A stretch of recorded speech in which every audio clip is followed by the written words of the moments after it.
conducted a survey in which they asked 1,020 adult Americans whether they felt low-income people paid their fair share of taxes.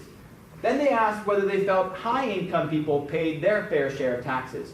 For each income group, a success is identified as an individual who feels the person pays his or her fair share of taxes.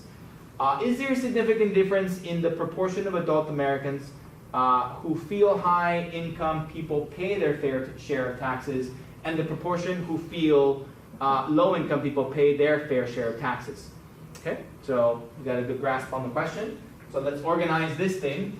So this is 11.1, 11.1.34. And so they've given us this table value, and it says low income up here. So fair, not fair. Right? So this is what we consider a success for that. And then we got high income over here.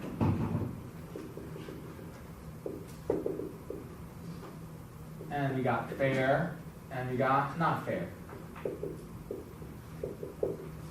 So we took this survey of 1,020 people, and for each person we said, hey, do you think low income people, do you think the poor people pay their fair share of taxes? Some of them said yes, some of them said no, and we tabulated it here. So we found that 73 people there, and 274 there, 146 there, and 548 there. So if I ask you what percentage, what proportion of the people in our survey said that low-income people do pay their fair share, that would be the sum of these two, right? Because this is just looking at that.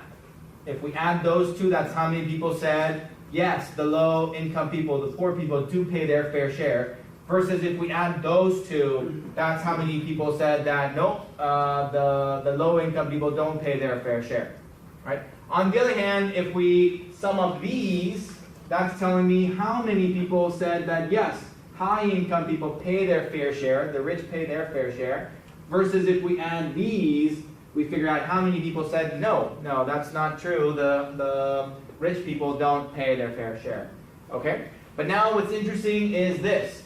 This 73 indicates how many people said yes to both. Yes, poor people pay their fair share. Yes, high-income people pay their fair share, 73. Versus this one that's saying no to both. Nope, the poor, they don't pay their enough of their fair share of taxes. I don't know if they like to be referred to as the poors, but the high-income people also don't pay their fair share. And then again, these are the interesting ones, the ones that are opposites. Here are 143 people that said the low-income people do not pay their fair share, but the rich people do pay their fair share. Whereas this is the number of people that say the poor people do pay their fair share, but the rich people don't pay their fair share. So these are the interesting ones. Those are the values of f sub 1, 2 and f sub 2, 1. These guys. Okay. So our condition states that we must have that f sub 1, 2 plus f sub 2, 1 must be greater than or equal to 10, and that's easily the case here, yeah. 274 plus 146 is definitely greater than 10, so we're good. So next we're going to find our test statistic, Z naught, which was equal to the absolute value of f sub 1, 2, is it minus or plus? Minus? F sub 2, 1, minus 1, divided by, and that is it the sum of the two? F sub 1, 2 plus F2, 1 square root. There's the formula. Okay, so that formula will be given to you instead. You don't have to memorize it. You just have to pick it out of the group of formulas. So let's plug it in and find out what it is. Z naught is equal to 274 minus 146, absolute value minus 1, divided by 274 plus 146, square root of that whole thing.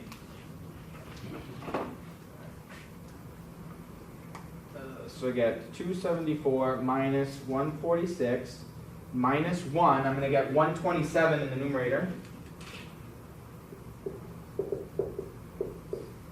And in the denominator, we get 146 plus 274 to the power of 0.5, I'm getting 20.4939.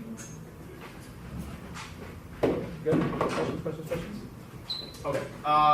And so our Z naught value is going to be equal to 147 divided by 20.4939. 127. 127? Oh, is it 619? Okay, so then that rounds to 97? Yes? What was it? Okay, so Z naught is that guy. Okay, so that's our test statistic for this. But we jumped the gun here, right? We didn't write down the null and alternative hypothesis, right? So in this section, again, this thing is oversimplified a little bit. We narrow down the scope of what we can do with our null and alternative hypothesis.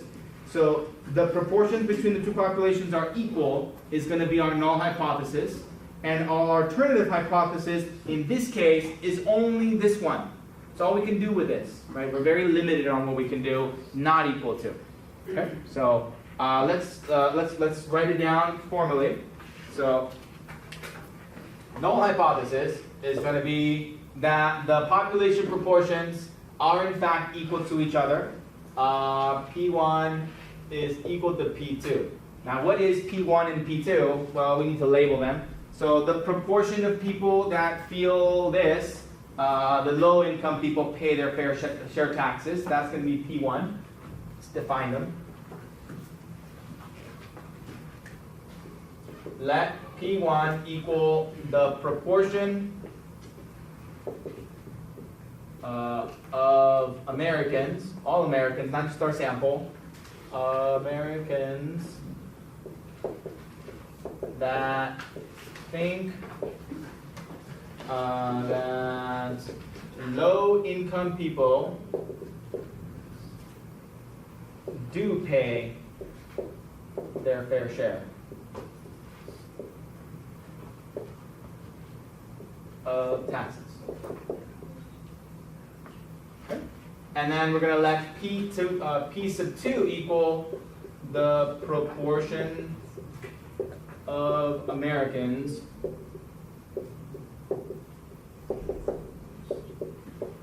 that think that high-income people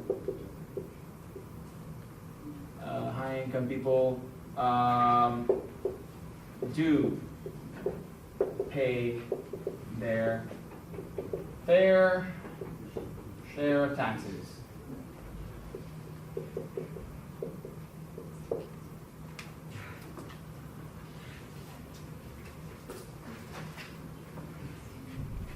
So when you randomly stop people and ask them this, what do you think would make potentially make a big difference as to their opinion about this? Maybe their own income bracket, or people around them, parents or friends. That might have some sort of an influence, right? One way or the other. Okay, so this is all Americans, the proportion of all Americans that think the low-income people do pay their fair share. The proportion of all Americans that do think that high-income people pay their fair share. Obviously, then that means that Q sub 1 would be the proportion of Americans that feel that low-income people do not pay their fair share. And Q sub 2 would be the proportion of Americans that feel that high-income people do not pay their fair share. Okay, so our null hypothesis is going to be that P1 equals to P2. They're the same, no difference. Both proportions of people in America that feel high and low income people pay their fair share is the same. And our alternative hypothesis, like I said, in this case, we're only going to be able to test this one. We don't even have to consider the other ones. Okay, not equal to. All right, so we write down our null alternative hypothesis. This table is given here, so I kind of jumped the gun and didn't write that. So that table is given there.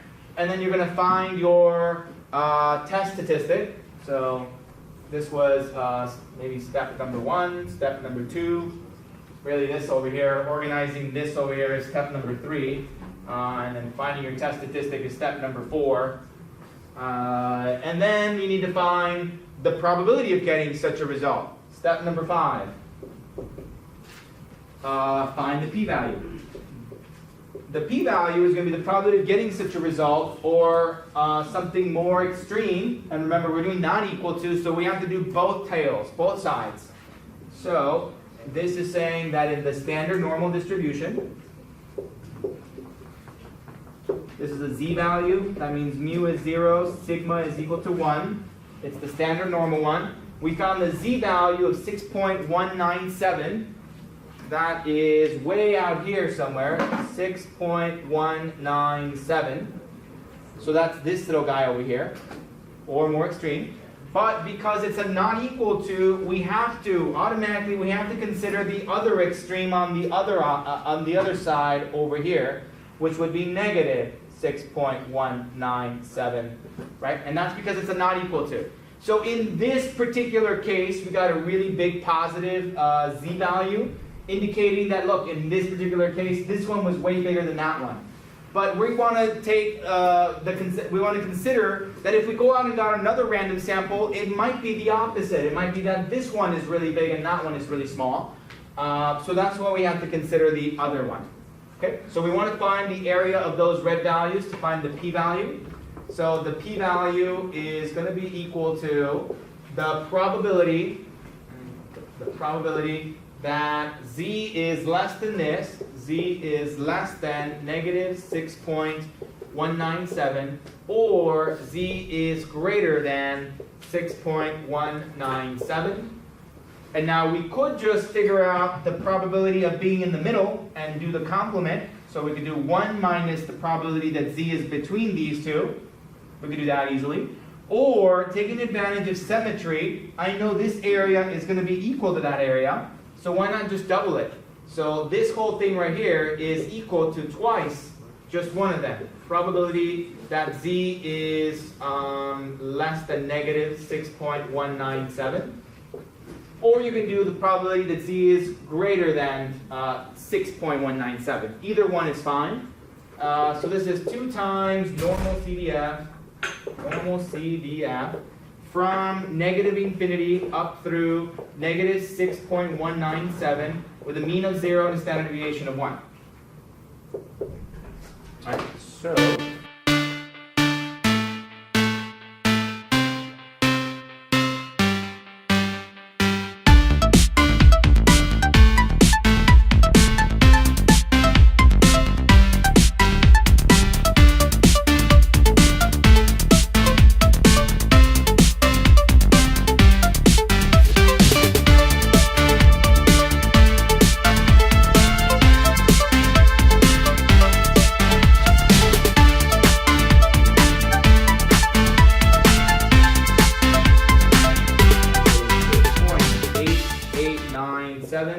times 10 to the negative 10. So that's really small for this guy, and then we double that. So that times 2, I'm getting 5.7784 times 10 to the negative 10. Well, that makes sense because that's a lot of standard deviations below it, right? In the standard normal distribution, we're more than 6 standard deviations to the left. That's a very, very rare event. Okay? So what's our conclusion? The p-value is incredibly small, way smaller than the alpha value given, which might have been 1%, or it might have been more than that. Where is it? 5. Again, 5%? I know. The reason they keep picking 5% is because most people use tables, and tables are very limited with what we can do. So they can't just pick a random number and expect students to use their calculator. So they stick to the common ones of 1%, 5%, 10% sometimes. At any rate, so our p-value is going to be way smaller than the alpha value. Therefore, we reject. Okay. Let me run out of space here.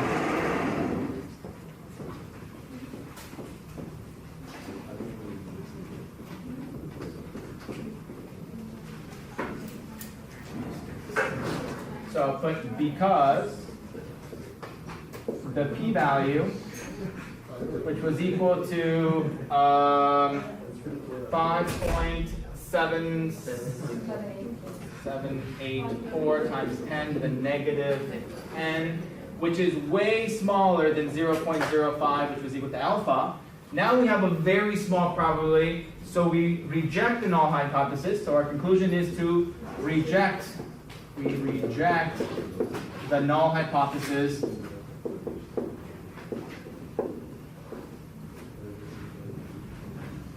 in favor of the alternative.